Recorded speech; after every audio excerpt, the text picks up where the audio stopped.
phase a little different. Into the Rise Rek'Sai. Let's see what G2 Esports decide to throw down. A little bit of a confused face there on Jankos as Grabs and the rest of the squad are now deciding on this pick. I mean, the Jarvan seems like the most likely option to me. Match early game pressure with more early game pressure. And speaking of these two junglers, this is actually a patch that I think Rek'Sai really likes. You know, even with some nerfs coming in, the change of the Scuttle Crab to make it not spawn until most junglers hit level 3 makes junglers like Jarvan a little bit worse. They spike on level 2, whereas the Rek'Sai, you hit level 3, you're going to love to tussle in the river. Yeah, definitely the case. And talking about fighting and tussling, where does this Nico go?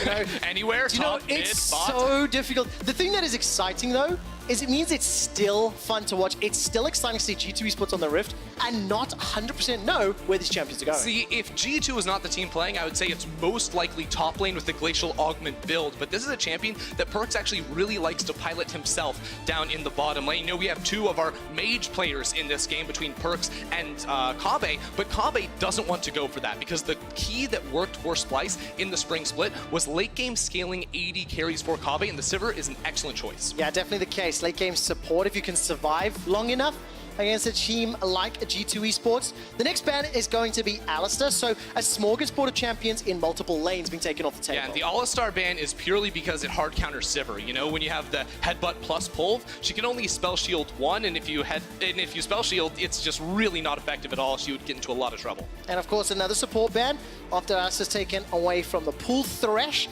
now targeted towards Norscarin. Technically speaking, Pyke is still open. And I'm just excited about it because I loved seeing what Wonder could do on the champion. I want to see how the rest of this draft plays out and whether or not it's something you would even consider. See, I would consider it, but only if you're planning on putting the Nico in the bottom lane. Because if you look at G2's comp right now, they are lacking a bit in physical damage. So, you know, standard teams would say, okay, we have Sylas mid, Nico top lane, then we have an 80 carry to make up for that. But G2 do have the bonus of having that extra flexibility to sculpt every draft and wait until what they see Splyce go for next. Yeah, exactly the case. One last ban then on the side of G2 before we end to phase 2 of the picks.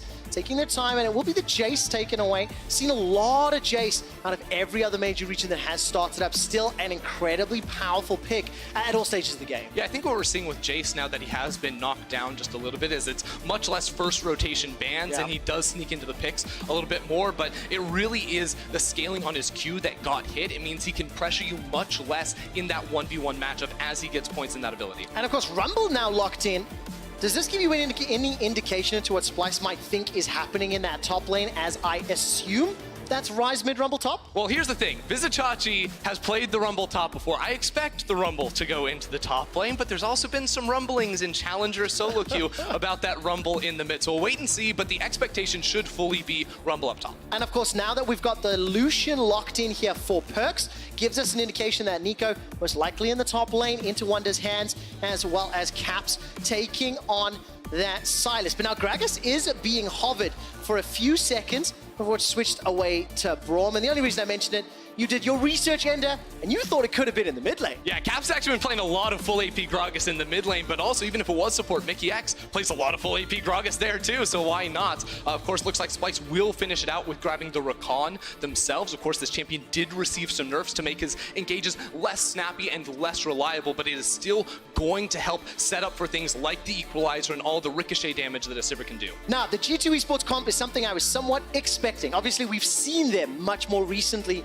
than Splyce. What do you make of the Splyce composition? The Sivir Rakan duo, not something I've seen yet here in Europe, and then the Rumble in the top lane. Yeah, it's very interesting. I think they have a lot of cool options. Specifically, whenever you see Rumble, you think, you know, early mid-game fights around objectives like the Dragon. You hit level 6 and you have the Equalizer, you can TP down, and this team has a ton of area of effect damage to try and scrap and to try and fight. But one thing they do have to look out for is that G2 have a lot of power picks across their lanes. They have a ranged top laner in Nico who should push out, who should win. They also have the Lucian Braum, a very powerful 2 versus 2 that should have the upper hand down bottom side. So I think Splyce have to play a little more cautiously and try to absorb the early pressure of G2. All right, and that's something Splyce can do well. We've seen their early game be some of the most impressive from the spring split. They've got the caliber and the ability in the players to do so. They absolutely do, and one of the best players for them in the early game is Xerxes. This jungler has so much ability to impact the map. Well, a lot of ability indeed. Will Xerxes and Splyce step up the defending MSI champions. The 2019 LEC Summer Split Game 1 starts right now between G2 eSports and Splyce.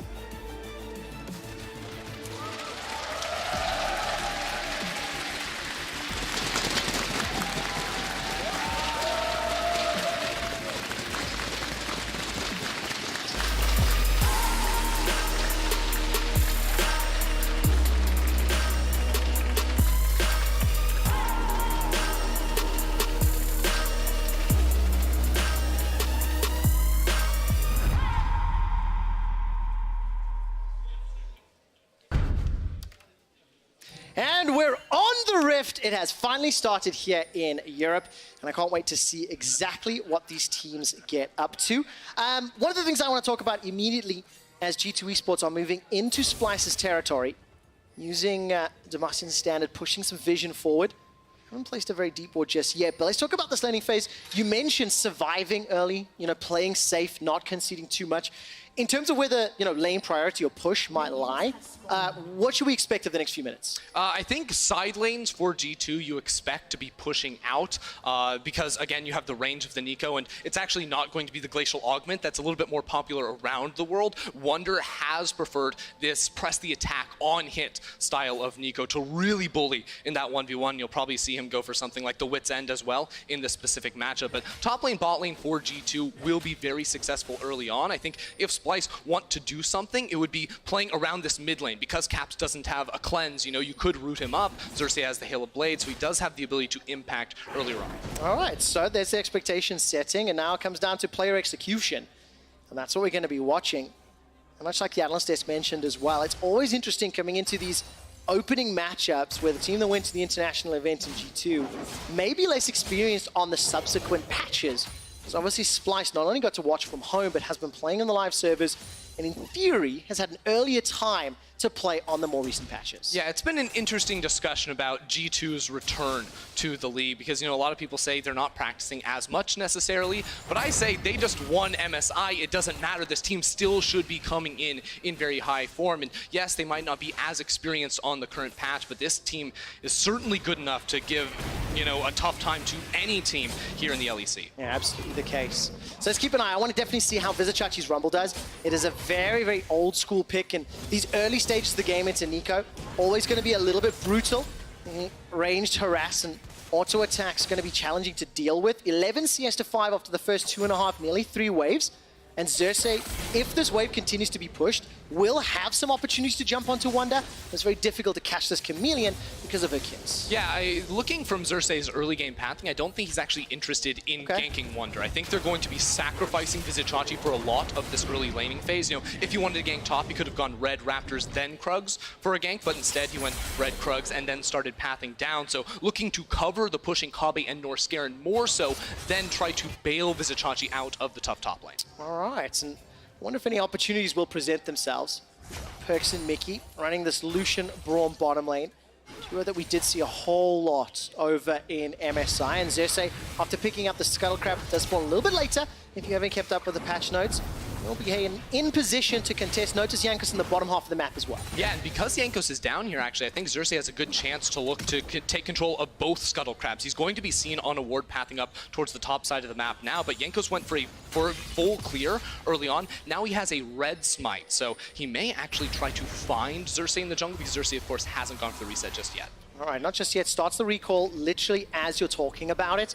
Going to be able to pick up his first complete jungle item. And every time I look at the minimap, Kabe and Norskeren with the early push, but Chachi's just getting bullied under. Chachi's getting really bullied, and if he doesn't go for a base here and TP back in, keep your eyes on Jankos. There was a blue side ping on towards the Splyce Krug camp that should be spawning around the 430 mark. Now Jankos clears this Scuttle Crab and can now path up top lane because he knows he has the support of Wunder. What he doesn't know is that he was actually spotted out on a ward, and Xerxes has some idea about it. All right, Xerxes, fortunate because of that Rek'Sai passive, will find Jankos. Jankos has a ward up in that top Krug camp, as you mentioned. So Xerxes is going to have a lot of information, but instantly backing away, not quite willing to pick the fight yet. Look, Chachi's still defending a minion wave.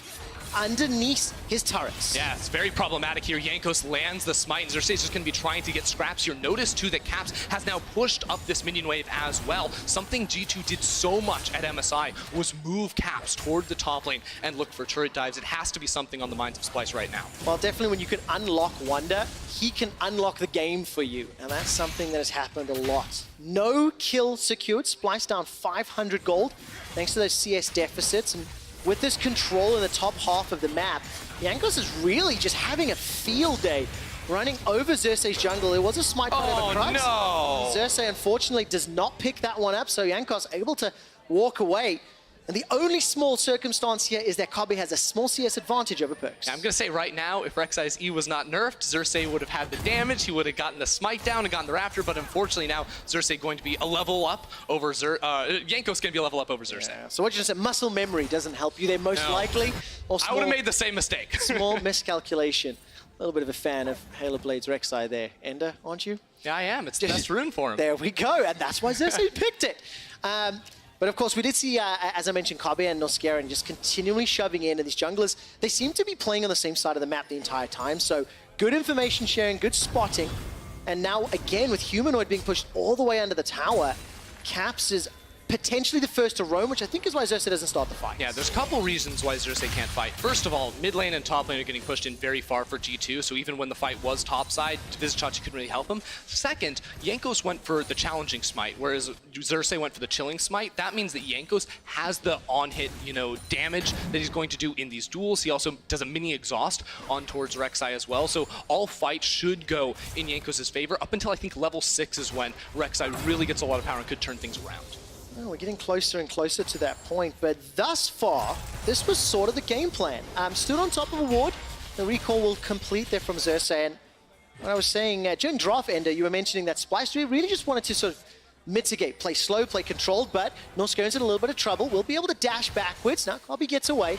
No summoner spells used just yet. Kabi actually, I think, spell shield up that little attack from Perks. But the wave is pushing forward, and as I was mentioning, slow and steady, scale up, get your items, get Chachi through this early phase where he was down 15 on CS at one point, still down 10, but that feels so much less bad as time goes forward. Yeah, it certainly does, especially once you start getting up some of that flat magic penetration on the Rumble. You're going to do a lot of damage against relatively squishy targets on the side of G2. Shouldn't be able to build up too much magic resist themselves. I would like to, focus in on the bottom lane for just a moment, because we finally saw Perks and Mickey pushing up, taking an aggressive trade, but that's because they had Jankos with them. Early on, we expected them to win the fights, but because Jankos had a much higher focus on setting up his top laner Wonder, it allowed Kabi and Norskeran to push in the wave and use their teleports to consistently apply pressure. All right, those teleports are on cooldown now for everybody across the map. And looking at the objectives, Herald's going to be up in the not too distant future, and we've got an Infernal Drake. So I want to talk a little bit about who do you think could make the first move here? Because one of the old school stories is don't mess up a dragon fight against an equalizer from Rubble, because that can be game changing. You don't get a chance just yet as Chachi does shove Jankos out the ring. Yeah, I think the times of Rumble instantly winning a fight around Dragon based on his ultimate are a little bit gone to this point, but it is fair to say that in a 5v5, when you stack an on-hit Nico in Wonder against Vizicsacsi's Rumble, that Rumble will certainly win out. So it is an interesting situation here where Splyce would prefer to find a fight, but because their jungler's actually on the back foot at the moment, it's difficult for them to engage anything until Vizicsacsi's TP comes up. All right, so keeping my eyes on that, about 3/4 of the cooldown has already been used, and you can see Xerxes, he's just waiting in the wings. It feels like he's shadowing his lanes more than anything right now. Was, covering in the bot lane as Kabi and Noskeren looked like they could get jumped on, obviously covering top lane there as well. So the right place at the right time. We're getting closer to 10 minutes, that gold lead still slowly creeping up, around 800 gold, and Splyce, I think, are not going to be too disappointed with this. Assuming they do not concede kills or turret plates, that can allow G2 to accelerate the game. Yeah, the best news for Splyce is that right now Kabe has about a 200 to 300 gold lead over his counterpart in Perks, and you know that Sivir will scale into the late game fights with that AoE damage much more effectively than this low range single target damage Lucian will. So Splyce are certainly comfortable at the moment, even though they are down 1,000 gold. The difficulty that you face, though, against playing against G2 and against a team comp that is built to play, very skirmish heavy and have this split push style, is that these small gold leads early on will balloon and get bigger and bigger until you can find that final 5v5 fight. Especially if you look at the minimap, there's one plate missing in the mid lane.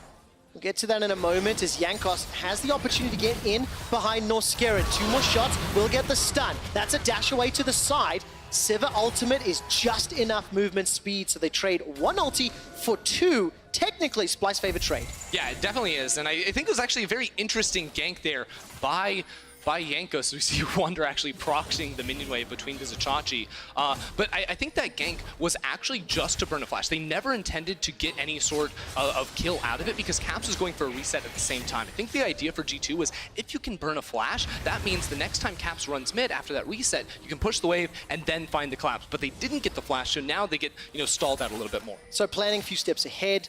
Seen that a couple times. While we saw Wonder proxying that top lane, you can see Vizicachi's equalizers on cooldown. Just before he finished the back, he actually dropped that ulti, shoved the wave back out. It's 2/3 around again, so almost available. And Haunting Guys and Teleport is up. So that sort of timing window of starter play is up. But it may be too late because that's first blood to G2. Jankos has just led the way, and everywhere Jankos goes, G2 are able to respond quicker. Yeah, Jankos used the early game lane pressure, and then now at 11-minute mark as well, more lane pressure. Just spot out Xerxes, invade into the jungle, find him out and easily kill him, and that first blood will result then in an Infernal Drake. The worst thing that could happen to Splyce is get snowballed on like this. Oh, Realm Warp is now coming in. That was actually hijacked away. Caps doesn't get rooted into the tower though, with 1 tower shot. Humanoid's going to try to turn this one around. The Kingslayer is running back, Rune Prison comes out! The overload! Humanoid solo kills Caps! Yes, he did! Caps went way too deep under the tower. I have no idea what he was doing with that Realm Warp, and Humanoid punishes him for it. Oh, really nicely done. Humanoid turning Caps' aggression against him, and that was one of the players that we had our eyes on coming into this matchup. Whether or not Humanoid's growth and development from Spring Split could make him more competitive against the fields. Yeah, because I felt like Humanoid's entrance into the LEC, it was all right, but it wasn't anything special. It was very average, and in a very stacked role like the mid lane, that in itself is good for a team, but for Splyce, who wants to push into that top 3 and, make some sort of contention against these top teams, you need to have a mid laner that can stack up against the likes of Perks. All right, you do indeed, and right now, there's an engage on the mid lane. Norskerin not gonna find anything. Really easy escape as Jankos was just standing behind Mickey.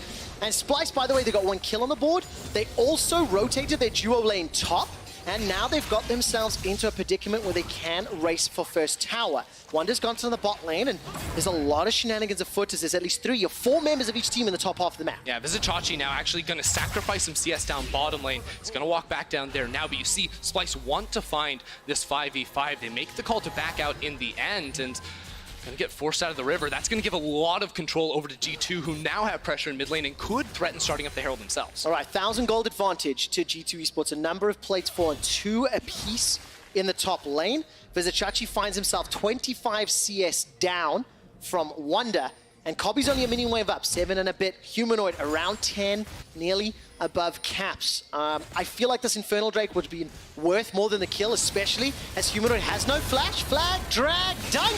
Wonder comes in with the autos, momentary blip. Makes them wait for it. And G2 pick up not only the kill, but they get themselves a bunch of plates, and this should be Tower First Blood as well. Yeah, just 40 seconds on those plates going down, and they're going to be able to pick up all of them.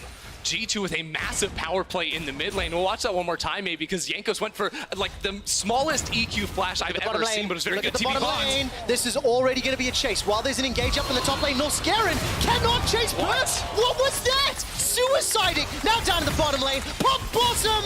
Not going to be enough. Caps picks up the kill. All of a sudden, Splyce, they bite off more than they can chew. Oh, Splyce, what are you doing?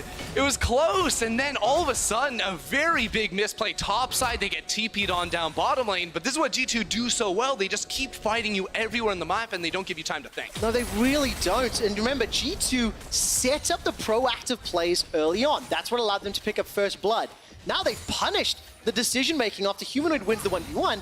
He was flashless, he was ganked within 60 seconds, and that opened up the tower. Fortunately, it didn't fall for Splyce, but they're down 3,000 gold because of moments like this. Yeah, just a TP ward put very deep in the lane. You can see Vizicachi thought the play was going up towards topside. He has no support, but he greeted for that extra turret plate. And I hate to break it to you, buddy, but that is just not worth it as Caps got that kill. No, absolutely not the case. The only benefit for Vizichachi is he's still holding onto his TP right now. He's got himself the equalizer available. So if there is some big team fight, Splyce need to dig themselves out of a hole. It is a significant gold lead. And it's a little disappointing because just pulling that grand entrance a little short from Norskera and not finding Perks, who, fair enough, was actually able to dash away as well. So all credit, you know, miss and dodge. And G2 turn around to get the counter kill. Yeah, I mean, there are also those recon nerfs we talked about, making it easier to react to plays like that. So Perks had more of a window of time to avoid that initial engage, and ends up spoiling that one for Splyce. It does indeed. You just saw the graphic on your screen. Next game, by the way, is going to be Vitality versus Origin. That's because Schalke versus Excel is the last game of the day. There's more information on why that schedule change happened over on Twitter at LOL eSports.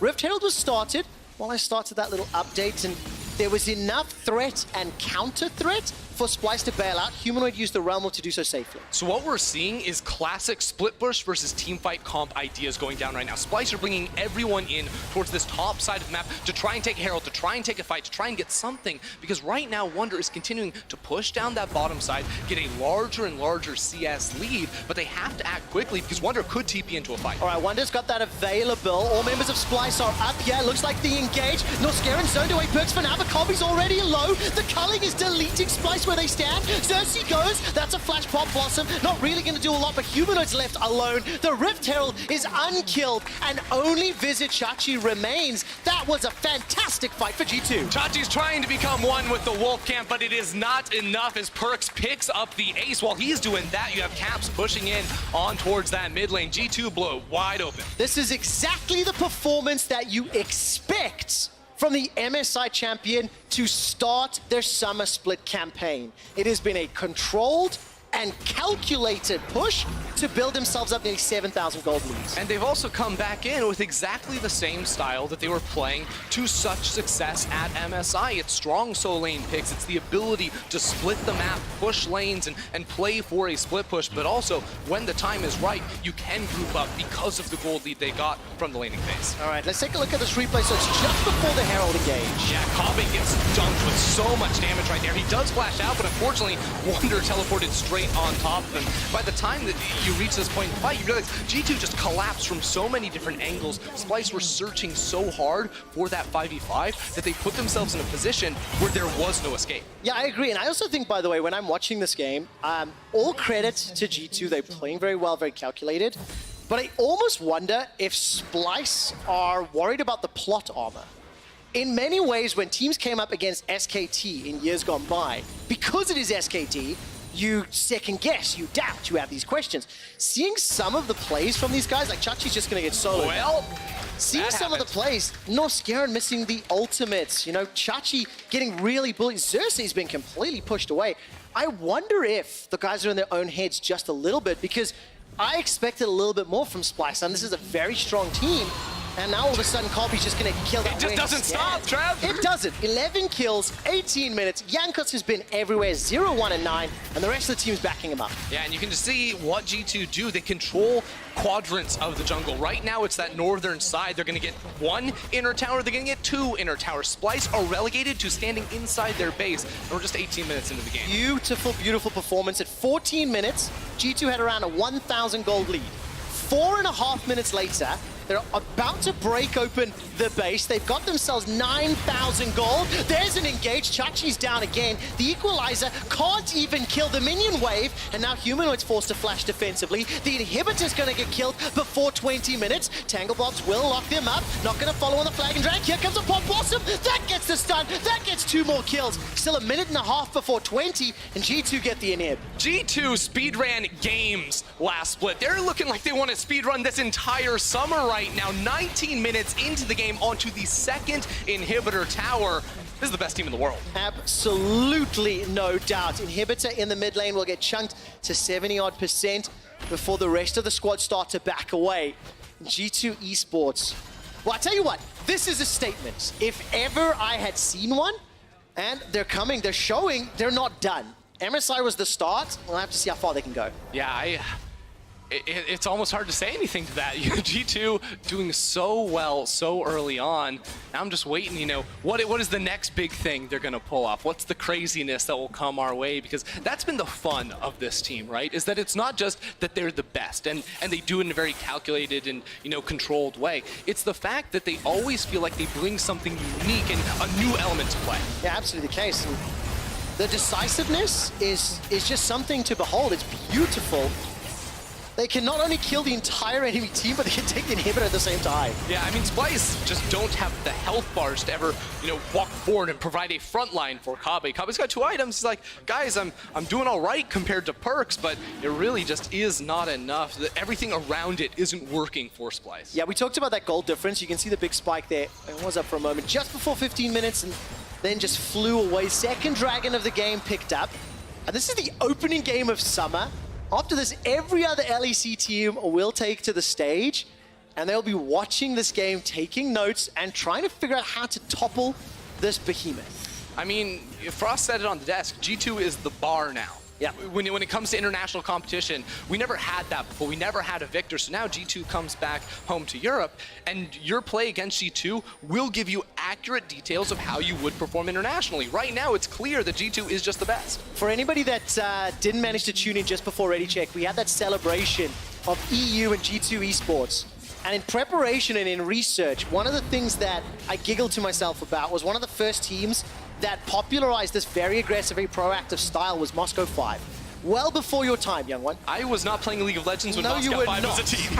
And while Splyce are under pressure, their motto was see hero, kill hero. G2 have perfected that. They're diving under an inhibitor turret at 21 minutes. They've taken it. The culling is going to push Humanoid away, and G2 eSports will take their 3rd inhibitor of the game. Wait for some of those super minions to conga their way in, and then take down the Nexus. Look, Splyce have all 5 members up, but this is just one of those points where you sit back and say, this is just a G2 thing. Perk splashes in. He does indeed. He dashes away from Norskeren as well. The Rakan engages are simply not good enough. Wonder's going to look for the Pop Blossom, and it will just be enough to farm. Cap steals away a Realm Warp. Now, will that be used stylishly? Realm Warp starts to channel underneath the fountain. Oh, Perks and Caps go all the way in.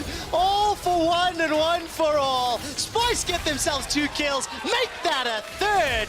As G2 eSports are now being run down. Caps is running for his life. Electro Harpoon's burning him down. He's turning around. Caps going back in. Oh, my word! With the help of Wonder, the solo laners from G2 eSports do not care and turn it back around on Splyce. G2 literally ran it down into the fountain, but Caps and Wonder are still strong enough to get the win. They go for another. They are indeed. Cersei With gets his own his ultimate ultimate. hijacked, adding insult to injury. G2 eSports catch off onto Kobbe. He's the last Splyce member standing, and he will not be able to stop this. The Nexus falls. G2 eSports obliterates Splyce.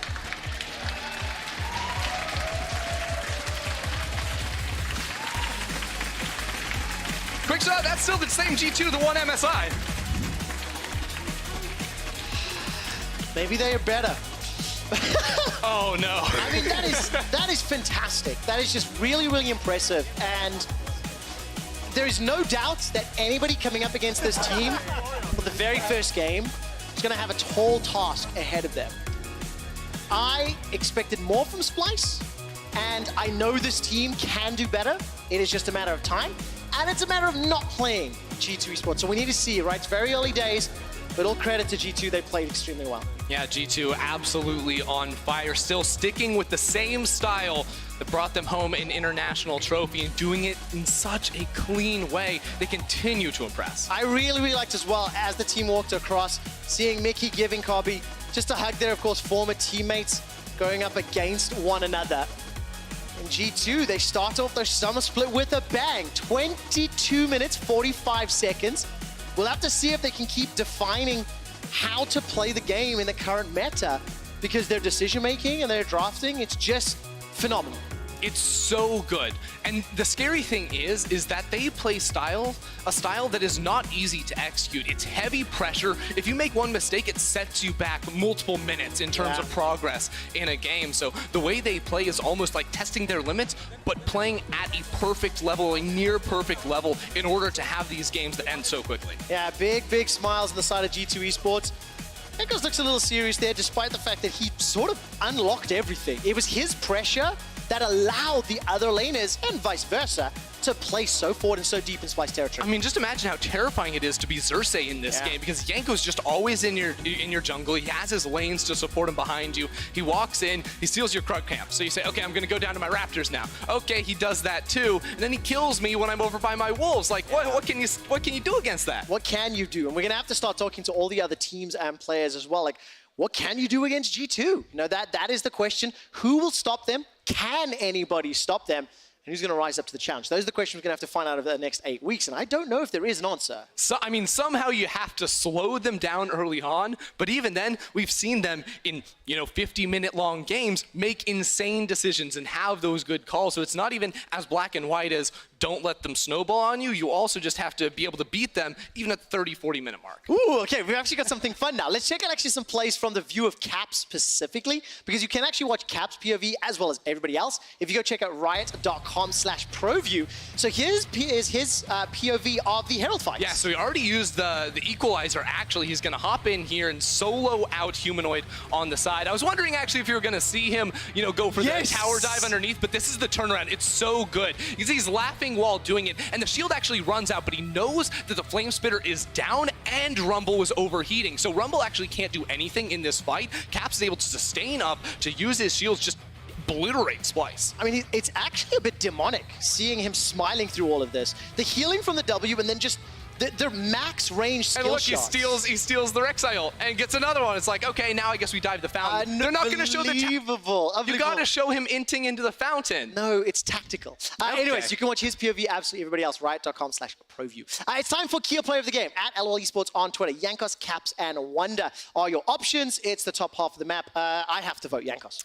Yeah, I'm going to say don't let that last highlight reel play from Caps fool you. Jankos was the true MVP. Yes, absolutely the case. We're not trying to persuade you or convince you of what to do. I can see an interview is ready though, so as soon as we're actually we're gonna head over right now to Law and Splyce's coach. Thank you very much, guys, and thank you, Duke, for joining me. I guess starting the season against the MSI champion isn't ideal for you. Let's say it's a good warm-up, but for sure, like the game was, we knew the game would be hard. We got a bit a taste of the medicine that every top team has been taking for a few months. It was pretty wild. They went full early game, and I think they were one, if not the only team that can draft like this in Europe. But they just don't do any mistakes. So. Can you tell me about the turning points of the game here? There was a point where, I mean, actually the first 10 minutes were pretty fine because they had 2 double TP advantage, but they didn't do much. We were expecting them to do Inferno pretty fast, but at some point, Caps had one mid-prio, and we kind of, I think we lost a bit of focus. We got caught in the jungle, and then we saw the mid-dive coming on Humanoid, but we were not fast enough to defend it. Starting that, once they started to, basically to start their snowball with their comp, it was really, really hard to stop them. Yeah, so I would say the mid-dive most likely is the problem. I see. And in the video before the show, many players were talking about the fact that it's special playing against G2. Can you tell me what is special about it? You were mentioning the early drafting. Is there something else? As a coach, it's always special to draft against G2 because there are a lot of champions you can ask yourself, can we just give this champion to Caps, for example? So, for example, Silas, we were asking ourselves the question, but at the moment in the meta, there are so many broken picks that you have to just take a decision on which champion we're going to give them. So here we did Silas against Ryze, while also putting pressure on the jungle with the Rek'Sai pretty early, with an Elise ban. Yeah, so the draft is already really hard against G2, obviously, and then afterwards they play a really fast-paced game. They don't necessarily really play on site that hard. They usually really group and force with a lot of initiative on the map, and it's really hard to react if you're not prepared.